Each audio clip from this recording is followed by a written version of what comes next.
Yeah. Edaneg is ancient kingdom, as old as pyramid that you find in Egypt, as old as ancient antiquities. Edaneg is a great kingdom, like the mummies you see in Egypt. Edaneg is a great kingdom that emanated, that existed far away as the days of Abraham.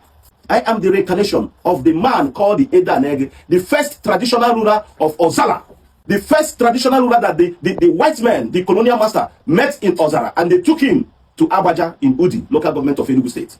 They tutored him on kingship, warranty chief. After all the lecture and everything, they want him to serve them. And the Edaneg said, no, I cannot serve you people. I am a wealthy man. And I'm too. The reincarnation is also a wealthy man. In my accolade and in my expression, you did not mention that I'm a billionaire. I am a billionaire. I have ancestral wealth. I have gold, diamonds. I have precious stones laid up in my ancestral throne. You don't know that. Yes, I'm an Hollywood film actor. Teacher have once been a student. I existed from somewhere. All the accolades you have given to me are the accolades that is outdated as way back as when I opened my door. Madam, I want you to know that I retired as a general manager of a link company, a South Korean company that existed in Nigeria. I grew up in rank and file, and I became the general manager, and I retired as a general manager. Madam, I also want to let you know that I'm a general manager of a Chinese company in Nigeria, Mingzhu, and I brought over 300 Chinese to Nigeria, and I take over 300 Nigerians to China. Madam, I want you to know that I'm Asian survey expert. I want you to know that I started producing Nollywood movies as far back as you can name it. I want you to know that I'm among the first people that started going to Dubai to buy phone to come and sell in Nigeria. I want you to know that I'm a great businessman. I want you to know that I am also a musician. If you don't know, you should know. I also dance very well. Kings don't dance, but my own king dance because I'm majestic. Like I told you, I am not high on any substance. That's why I don't address myself as His Royal Highness. That is a borrowed language from the colony of the colonial masters, warrant chief, and all those things. That is what they want to give my great ancestor, who I reincarnated, Edaneg the Great, and he said no, and he took it and gave to his friend, Chukwani, because Chukwani deal in the same thing the Oyibo people are dealing. And my great grand ancestors, they are wealthy people. They are farmers, and they are very, very wealthy farmers. I want you to know that I am the reincarnation of those Hebrew people, those people that when they took them from the slave trade, from the slave ship to America, where you domicile, and they asked, what are they here to do? And they told them that you are here coming to serve a white man. They said over their dead body. Now instead they would serve white man, they would go to the sea and drown themselves. And all of them marched to the sea. And they got drawn because they believe in reincarnation. That they came through the ship, they will go through the ship. I am the reincarnation of those people you see. Yes, look at me. So I am not addressed as His Royal Majesty. I am His Royal Majesty because I'm majestically made. So majestically. I am not government puppet. I am not the king, the warrant chiefs, the introduction of the colonial masters that you have everywhere, where governors, where people in authority, politicians are cramming Igwe. I am not that kind of Igwe, madam. I am not that kind of Igwe. I am Igwe crammed by the ancestor. I am the Igwe Akajofo. Igwe Akajofo ordinary. The king that holds Ofo is not everybody that holds this Ofo. This is the mantle. This mantle is like the mantle that Moses used to divide the Red Sea. Moses used to deal with the Pharaoh. That is the same mantle I'm holding. It is a justified mantle. I am not king ordained by human being. I am the king ordained by the cost of the land. I am the king ordained by my people. I am the king serving my people. I am not a king serving colonial masters or bearing their colonial master's name. You said you don't know what is Royal Majesty.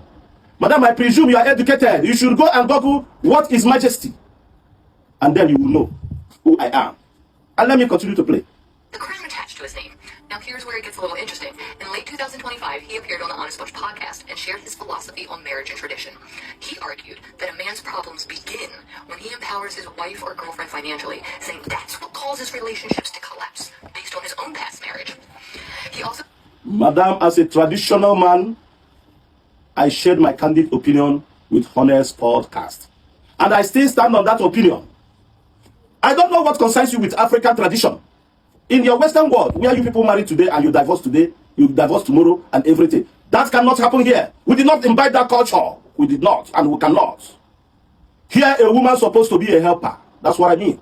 Here, a woman supposed to be a manager of the husband's wealth, of the husband's business. That's why I say don't open business for them and allow them to own it 100%. You can open business for your wife, but let you be the CEO and let her be the manager. So that when that demons that enters them and make them to begin to disrespect you and begin to see you finish, enter them, you remind her that she is only a manager, a custodian.